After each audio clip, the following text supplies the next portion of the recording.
Good morning, everyone. My name is Mitch Jackson. Welcome to another Human Side Interview. Human Side Interviews are brought to you by Human.social, and if you go to Human.social, you can find all of our past and upcoming episodes, our conversations, our interviews with some of the most influential people changing our world. Today, I have a very special guest, someone who's written one of my all-time favorite books, and someone that's always been there for me when I need help either doing an interview or I have a question regarding how to approach a particular issue. And most of his answers are in his book. And that's Mr. Bob Burg. Bob, thanks for being with us today. Mitch, always great to be with you. Thank you. Well, let me give you a proper introduction, and then we're going to roll right into questions. And we've had viewers submit questions, Bob, for this show, and I'd like to share some of those questions with you, and we'll see what pearls of wisdom you can share with our audience. But look, Bob's a sought-after speaker at company leadership and sales conferences. If you're asking yourself, can a subtle shift in focus really make a big difference in your business and in your income? Bob's answer is going to be absolutely yes. During these conferences, excuse me, Bob, let me just click this right there. During these conferences, he addresses audiences ranging anywhere from 50 people to 16,000 people. Notables who have shared the platform with Bob include Olympic athletes, politicians, broadcast personalities, and even a former president of the United States of America.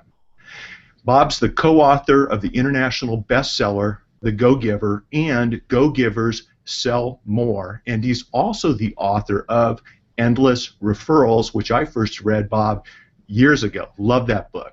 The Go-Giver, by the way, has been translated into over 21 different languages, so that should tell everyone just what an impact you've had on a global platform. Bob's newest book is titled Adversaries into Allies: Win People Over Without Manipulation or Coercion. This is one of my favorite books. When I'm mentoring young trial lawyers, I will not even spend my time to share trial tips with them, Bob, and I've shared this with you, until they first read your book, because people skills are so important today. It's something that we need to focus on as a foundation. And in preparing for today's program, Bob, I came across an awesome quote about your book, Adversaries into Allies, I need to share with the audience. And that quote is, Bob Burg has delivered again. In Adversaries into Allies, you'll learn how to influence and persuade others toward...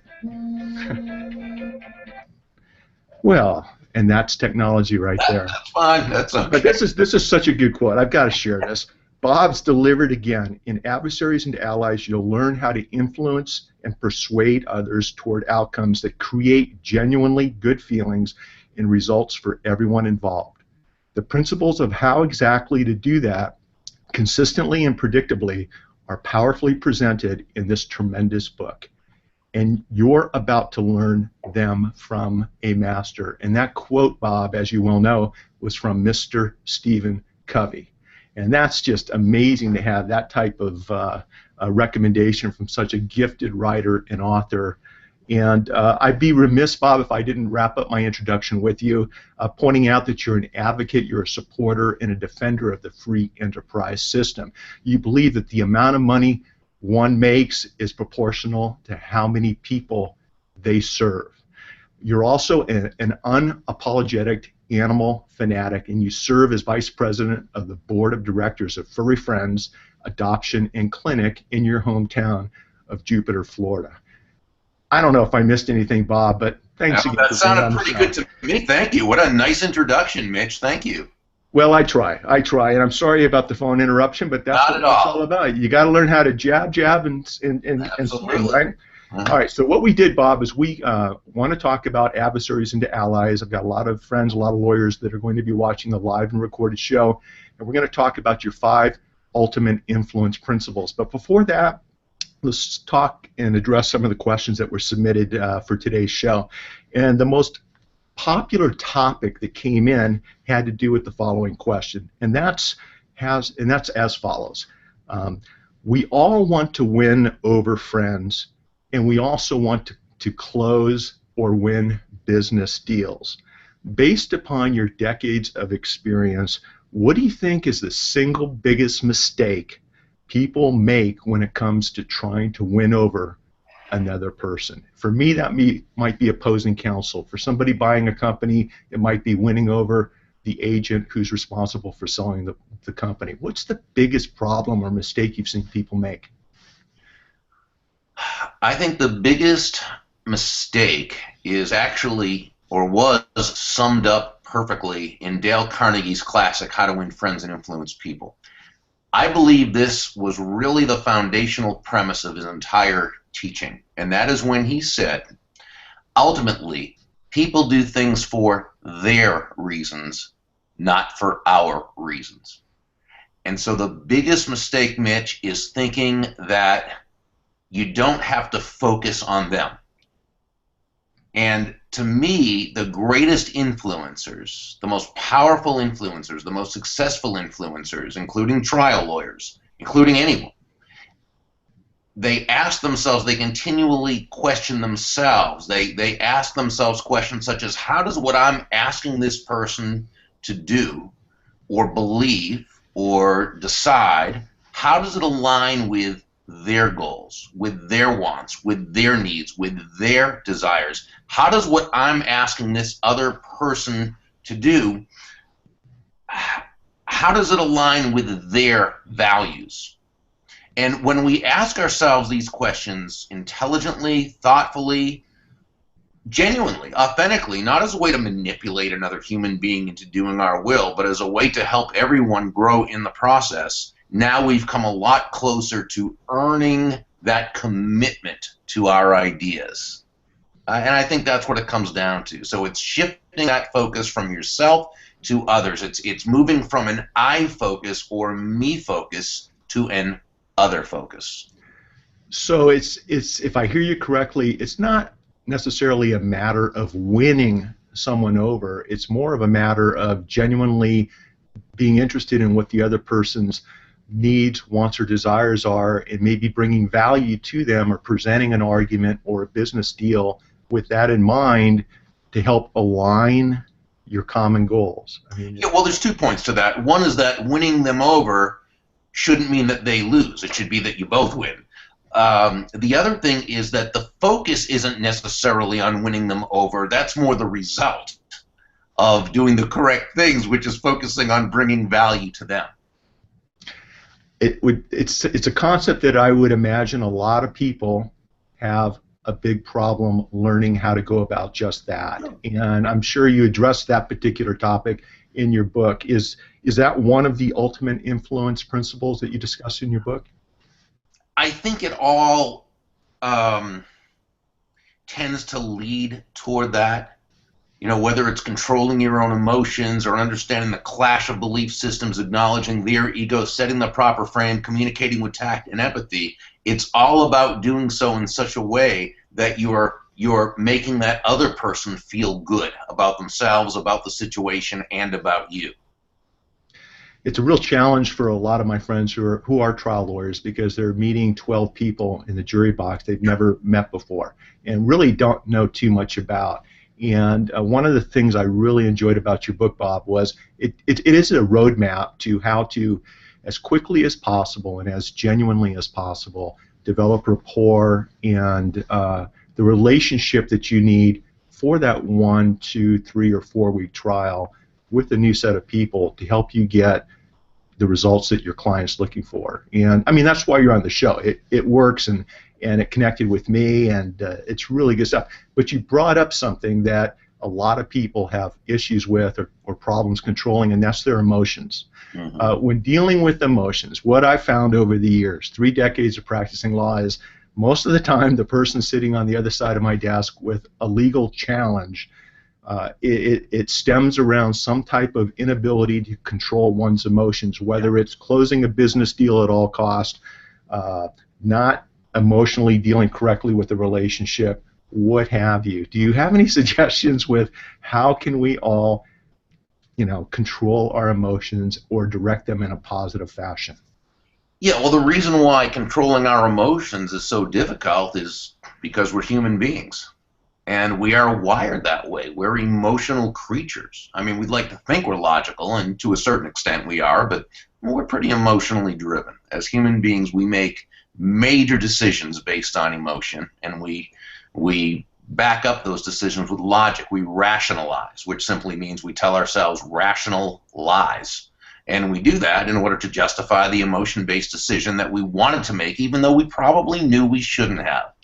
On the other hand, or as another way in which not controlling our emotions comes back to haunt us, is when someone says or does something, whether consciously or unconsciously, thinkingly or totally without thought, when they do something to push our buttons in such a way that we cause ourselves to become mad or angry or sad or feeling helpless or whatever. You know, no one can make us feel that way, but they can do and say certain things that end up causing ourselves to make ourselves feel that way.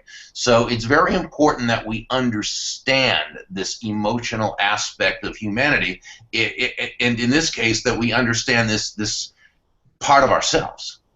And I know with me, I had a real issue with anger for many, many years. And I finally came to the conclusion that if I was ever going to reach or come close to reaching my full potential, if I was ever going to succeed as I thought I could, if I was ever going to get past some of these blocks, I was going to have to get control of my emotions, and I was going to have to get control of this anger issue that I had. Otherwise, things just weren't going to work out right. And so I really went on a quest. So one thing we need to do is understand why it's so important.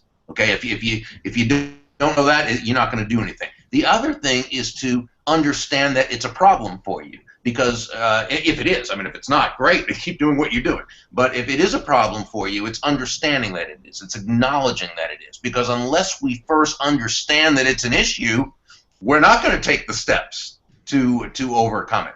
Then it's having a game plan. And one of the things we can do is to rehearse in our mind's eye situations that have come up and most likely will come up again, where that person who always seems to just get our goat, or that situation in which someone creates a problem, or that, and then see yourself, see the situation, get the feelings that it brings about, and then see yourself handling it beautifully. See yourself, as Zig Ziglar used to teach, responding rather than reacting. See yourself handling it terrifically, pausing and not interrupting the person to argue, but instead just waiting and hearing the person out, and then coming up with a response that just puts that person at ease and just takes that situation and see yourself doing this and practice it. Just like an astronaut, before they go up into space, he or she will do hundreds of simulated missions, right? So that by the time they get up there and something does happen, well, they've been there, they've done that, they've already experienced it, so it's not something new. It's not going to catch them by surprise. Now, we might say, well, but yeah, that's not exactly the same. No, it's not, but it's close enough. And we know that the subconscious cannot tell the difference between something that is real and something that's been strongly suggested to it. So the more you practice, the better the chances are when this situation does come up, you're going to be able to handle it. And when you do, congratulate yourself. Feel good about it. Take pleasure in that, and know that if you've done it once, you've proven you can do it every time. Now, with that said, let's also know that we probably won't do it right every time. Okay, sometimes we will, get upset, or sometimes we won't, but that's okay. Just understand that you didn't get it that time, but you'll get it the next time. And you'll see in a very, very, very quick period of time, if you make controlling your emotions a real true goal, you'll find very quickly it will happen, and it will improve your life tremendously.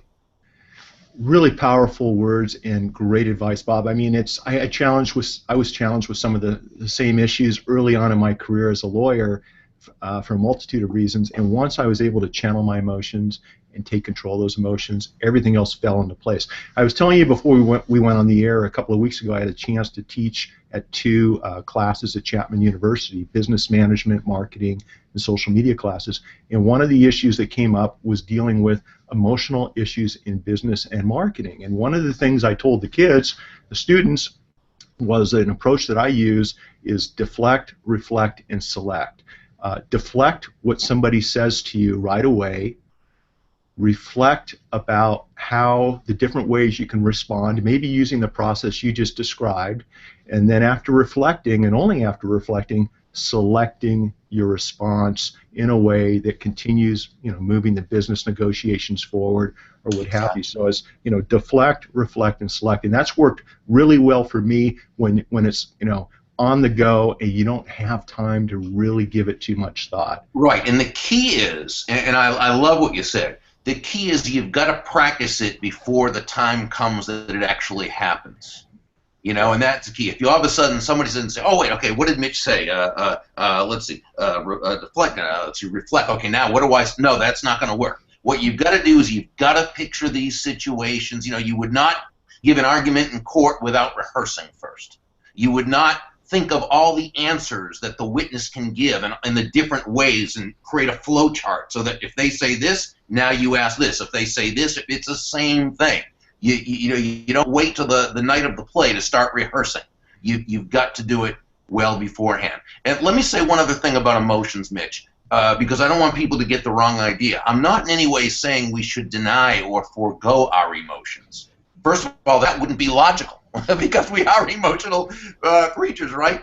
Right, what I'm absolutely. saying is you've got to be in control of your emotions. You've got to be the master of your emotions, not the servant of your emotions. Or as my great friend and one of my mentors, Dondi Scumaci, says, by all means, take your emotions along for the ride, but make sure you are driving the car. And that's I love that.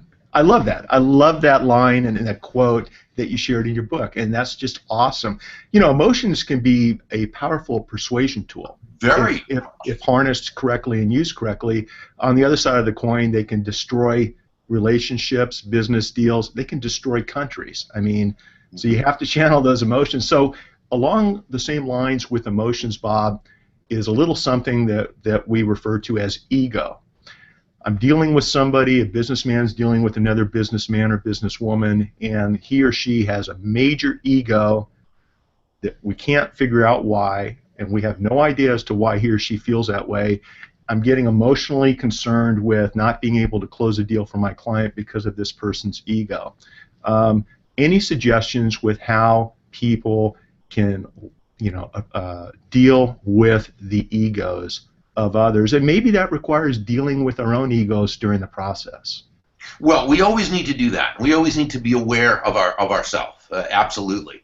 But let's say that isn't the issue that right now. Let's say it is that other person, okay? And we know that this is someone who they're not going to probably make the right decision, a decision that's good for everyone, because their ego has taken control. And when that happens, it's dangerous. Because the ego is very connected to emotion, and once that ego takes control, it's got control over a person. They're really, in a sense, they're not gonna be logical. They're not gonna do the right thing necessarily. I love this quote by Ray Dalio. He is the founder of the largest hedge fund in the world. He's a multi-billionaire, and listen to what he says, Mitch. He says, I believe that the biggest problem that humanity faces is an ego sensitivity to finding out whether one is right or wrong and identifying what one's strengths and weaknesses are. But the first part of that, the biggest problem that humanity faces, he doesn't say it's the staggering debt that we have, even though we know that's important. It's not the countless rules and regulations and bureaucracy and busybodying that our government does. No, not the problem, but it's not what he sees. It's not the horrible crime out there, important, but that's not what the biggest problem, he says, that humanity faces is an ego sensitivity to finding out whether one is right or wrong. Think about that, and you think, wow, okay, now we see how important it is when this person is in a decision-making situation, and yet their ego has gotten away from them. The key is this, and you've heard me say, and many times before that all things being equal, people will do business with and refer business to those people they know, like, and trust. They'll also allow themselves to be influenced by those they know, like, and trust. So the first thing we need to do is make sure our relationship with them is solid. We need for them to feel good about us. We need for them to trust that we have their best interest at heart as well as our own. Okay? And to the degree that this person feels safe like that, that's the degree that we can then tactfully and empathetically, let them know that, this might just be me. I get the feeling that there's something that's distressing you right now, that if you wouldn't mind sharing it with me, I think we can really bring this to a good, reasonable outcome or something like that. But it's only after they know they like and trust you that they're going to be open to something like that. When you're, for the viewers that are watching this live interview and our listeners on the podcast, I'm speaking with Bob Burg, author, speaker, author of one of my favorite books of all time, Adversaries into Allies, Win People Over Without Manipulation or Coercion. And Bob, thanks for being on the show.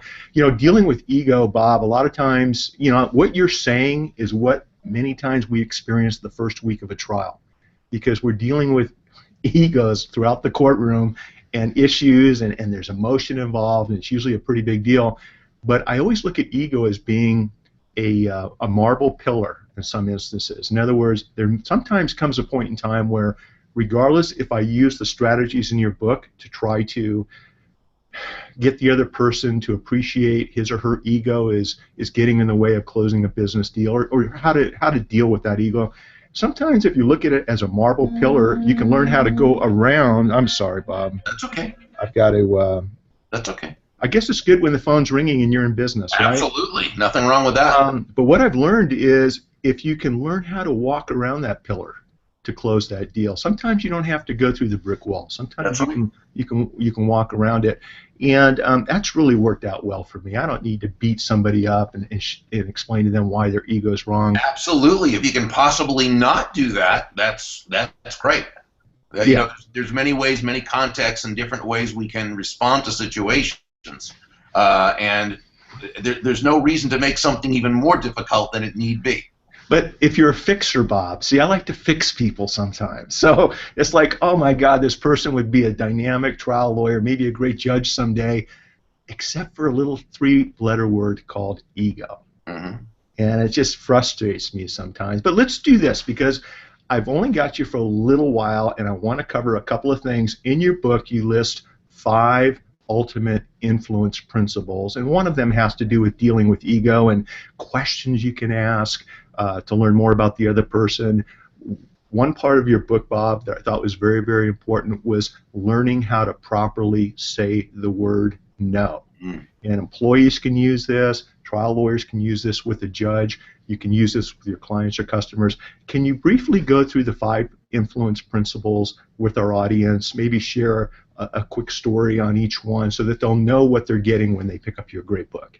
Sure. Well, we talked a little bit about emotions, controlling our emotions already, and so that's where it starts. And I begin the book with a quote from the sages who asked, "Who is a mighty person?" And they answered, that person who can control their emotions and make of an enemy or of a potential enemy a friend. And that's really what it's about. So once you've got the control of those emotions, boy, does that put you in a position to be able to really work and create that win-win opportunity for everyone. Love it. The next one is to understand the clash of belief systems. And this is, to me, just so important, because without this understanding, you really can only go so far in terms of mastering people skills. Belief systems. What is a belief? Well, a belief is, I define a belief as a subjective truth. In other words, it's the truth as you or I understand the truth to be, which doesn't mean it's the truth. It means it's our truth. Now, our truth might also be the truth, but often it's not. And we don't know that because it's our truth. And this truth is based on a combination of or this belief system, excuse me, or what I also call an unconscious operating system, because we're not even aware that this is running us like any operating system would run a computer.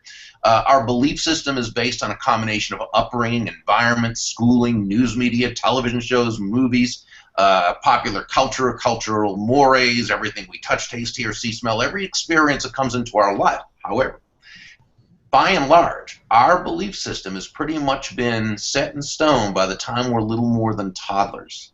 And after that, every experience that comes into our life sort of gets just added on to that foundational premise. So you think about it, most people, they grow up and live their lives not even being conscious of the fact that everything they think, everything they feel, everything they say, everything they do is based on these beliefs that were given to them, that they unconsciously accepted. They're too young to not, and that's their life.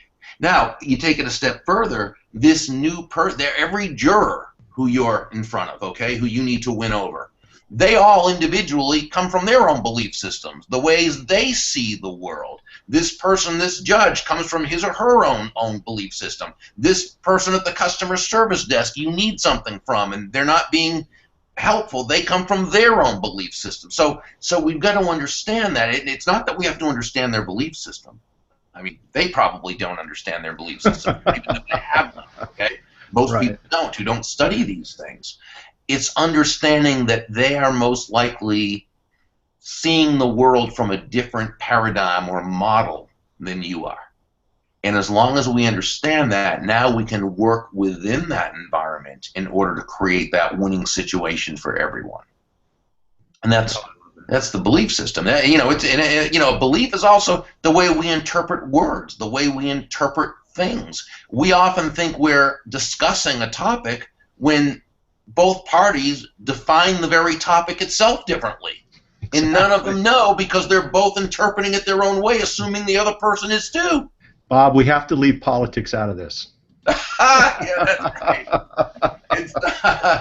So then you've got ego. We talked about ego. And number 4, the fourth one is setting the proper frame. Also very important.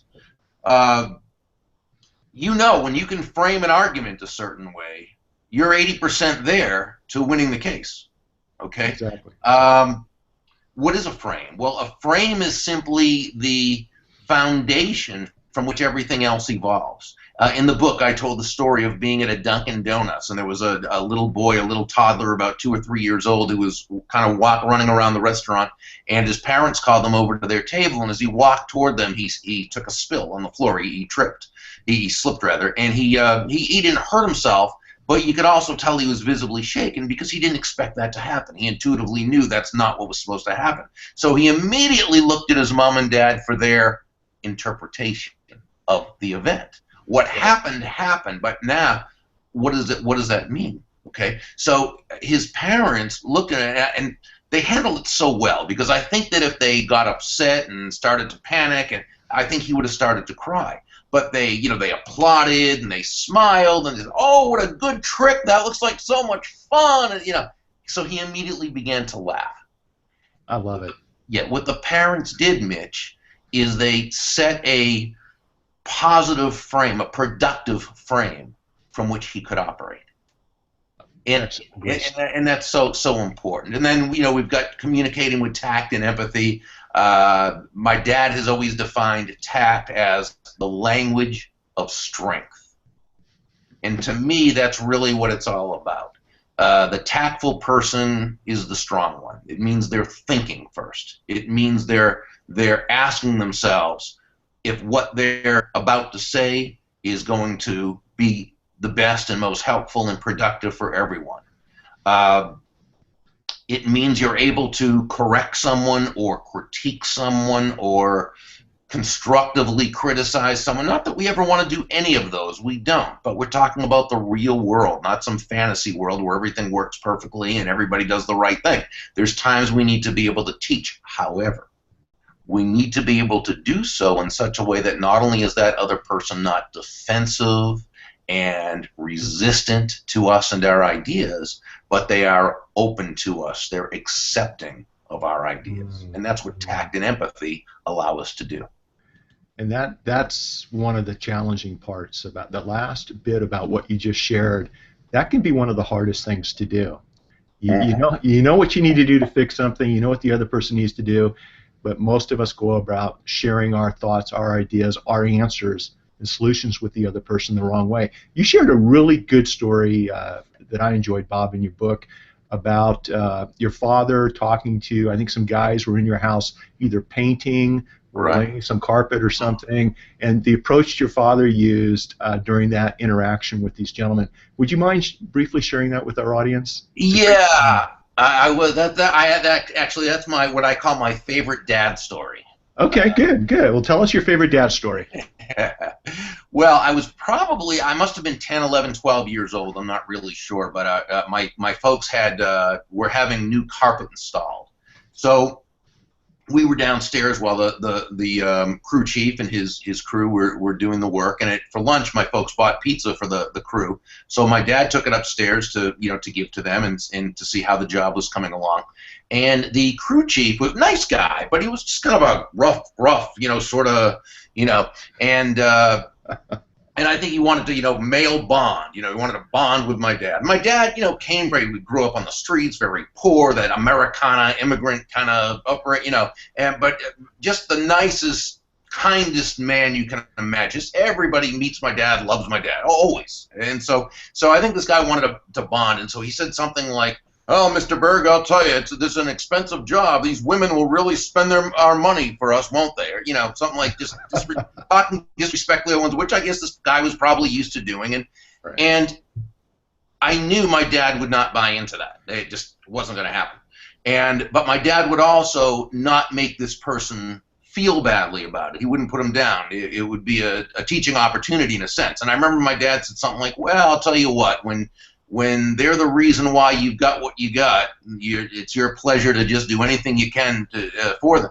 And the guy, that wasn't the answer he expected, so he tried again. "Well, yeah, but boy, they'll really take advantage of that." Well, I'll tell you, when you were just nothing before they came along and they gave you the confidence to really go up, and this, this repeated one more time. And I'm standing there, they didn't know I was even there, and I'm listening in, and I knew this guy was just trying to get okay, it wasn't going to happen. My dad would never speak like that, and I don't know if that taught the man a lesson about how a real man speaks about his wife. I don't know, but I do know that it taught or reaffirmed to a 10, 11, or 12-year-old, whatever I was at the time, how a man of character conducts themselves. And that if you have values, you stay with those values. And it was a great lesson for me, and it reminds me that and my dad, to me, of course, very influential in my life, but very influential in a lot of people's lives. But it really says to me that character or that influence is much less about what you say, and it's more about what you do. But really, when it comes down to it, Mitch, it's about who you are. Bob, that is such a great story, and I'll remember it for the rest of my life. I don't know if you remember reading a post I wrote for one of Chris Brogan's platforms, but it was about Mike the Milkman. It was about my father-in-law and his 3 keys to success. One of the brightest guys I've ever met. Started off loading milk crates on the back of a milk truck, and 20 years later he owned his own dairy distributorship.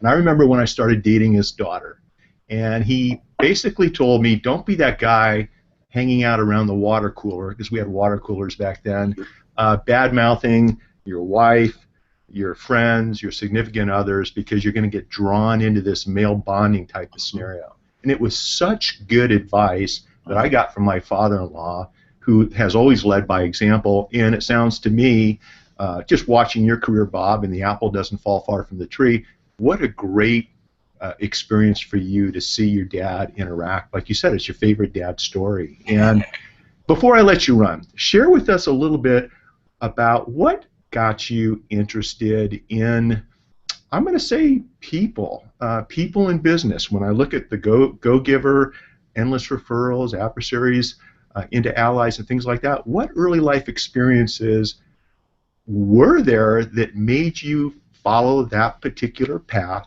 and career? Well, it's sort of multifold. First, I got to see and experience a great example in my dad, both my parents. But Dad was more like I am in that, more in the public eye and so forth. And so I got to always see how my dad really dealt with others. And he always just genuinely wanted people to feel good about themselves. Mm. And he brought out the best in people. And I saw that. And I didn't always live that way. I went through my period of not being like that, and it wasn't as natural. I think with Dad really was a gift. What did your father do, Bob? Well, he had and he and Mom are long retired now, but he actually had I guess you could call it a gymnasium school in a sense, where it was focused on building confidence in kids through a combination of physical activities such as sports and self-defense, but it was also psychodynamically oriented as well. So he'd have the parents there with them. A lot of times they'd be going through the lessons with their kids and so forth, and then he'd also have them in family meetings where so it was really kind of a different type of thing. And it's funny, he had no college education. It was a natural thing for him. It was a gift. And he was actually written up, I think it was 1971. They did a feature story on him in Time magazine. Seriously? Jim called the Academy of Physical and Social Development. And but this was quite a while ago. But so it was having my folks was a good break for me. A really good start for me. I had wonderful parents. And that, and then it just developed sales. And when I got into sales after broadcasting, it was a matter of learning about people, because sales is about people. It's not about the product or the service. It's about others.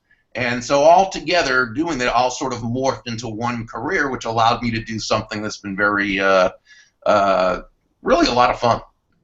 Well, it's been a lot of fun to watch you, specifically over the last 10 years with the internet and video and things like that, where everything's more readily available. It's been fun to digest your books, read your books, learn your materials, look at your approach towards life, the stories you've shared, specifically in Adversaries into Allies.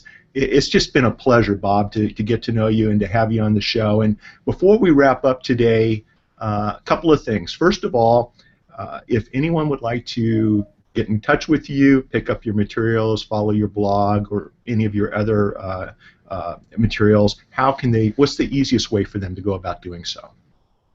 Probably just go to Burg, BURG.com, and while they're there, they can subscribe to my Influence and Success Insights, which also will get them a download of Chapter 1 of the Go-Giver, Go-Givers Sell More, Endless Referrals, Adversaries into Allies. There's also on that page, they'll see where they can connect with me on Twitter, LinkedIn, Facebook, Google+, if they like. There's a blog there they can subscribe to if they'd like to. And really, that's the best thing. Come to the blog, hang out for a while, and have some fun. Your blog's awesome. I mean, I think we're speaking about the blog where I share comments every now and then. Yeah. And what's really cool about those are always great comments. Oh, I appreciate you taking the time to write your posts, because it's little 2 to 3 minute sound bites that you could digest while you're having your morning coffee that really gives you a unique insight into 5 of the influence principles or anything else that we've talked about today. So it's a great place to start your day. Everyone, please check it out. Bob, before we leave, I think we do need to spend just a couple of minutes about your involvement with Furry Friends Adoption and Clinic in Jupiter, Florida. What's that all about? Well, that's my love. I just these animals are, many of them who've been abandoned or abused or whatever. I just, it's just an opportunity to be able to give them a life. And we have so many. I'm a board member. I don't do a whole lot of heavy lifting. There's people there, the vets that are there, the vet techs, the volunteers, the people who walk the dogs and take care of the cats, and the people. They do such a wonderful job, a magnificent job, and the love they give to those dogs and cats is just amazing. We also have a ranch up the road in which we have horses and pigs and ducks and everything that's there. We make sure they're all taken care of, and we try to find good, loving homes for all of them, because that's what it's all about. And I would just ask everyone, wherever you are, you have a a shelter, an animal shelter somewhere, even if it's just a matter of volunteering to go in to play with the dogs and cats for a while and keep them company, if you can give some money to them, if you can adopt or even foster and give a dog a break for the weekend or something, and give them a home for the weekend. Your local community has that need. And if we all act locally like that with our local animal shelters, we can bring a lot of joy to a lot of animals. I do want to share the link, if there's a website, to the facility that you're involved with in my show notes. Do you happen to have that offhand, or can you email it to me? Yeah, it's oh gosh, I think it's furry dash. You know what? I'm gonna have to email to I make sure I get it right. So yeah, put it in the notes. Thank you. I appreciate that. No, it'd be my pleasure, and thanks for all that you're doing for pets and animals. And I grew up on a ranch in Tucson, so we have a soft spot in my heart and my family's heart also for animals and pets. So we're right there with you. Bob, this has been a fantastic interview. I really appreciate your time. I encourage everyone to go to Bob's website, connect with him on his blog. He's very active on social media. Always amazes me, Bob, how you take the time to respond to everything that's being discussed. You've always got you're always adding your 2 cents worth, and it's usually dead on. Good advice, so I appreciate that. For those viewers, if you enjoyed this show, those people listening to the podcast version, we have plenty more at human.social. Click in, check it out. Later on this week, Bob, I've got David Merriman Scott coming on the show, wow. So that should be a pretty cool show, right? Fantastic. I mean, that guy's all over the world. I love what he's doing. He's a cool guy, and he's going to share a lot of value with our. He always does. He always does. So, Bob, thank you very much. I hope you know we're always here for you on the West Coast. Next time you're out this way, just give me a call if you want to grab breakfast, lunch, or dinner. It will be my pleasure. I'll be in San Diego in August, I think. So we'll definitely we'll definitely do that. Okay, that sounds great, Bob. Thanks for your time, everyone. Thanks for stopping by the Human Side Interviews. I'm Mitch Jackson. This has been Human.Social. Have a great day, and remember to always make today your masterpiece. Bye-bye.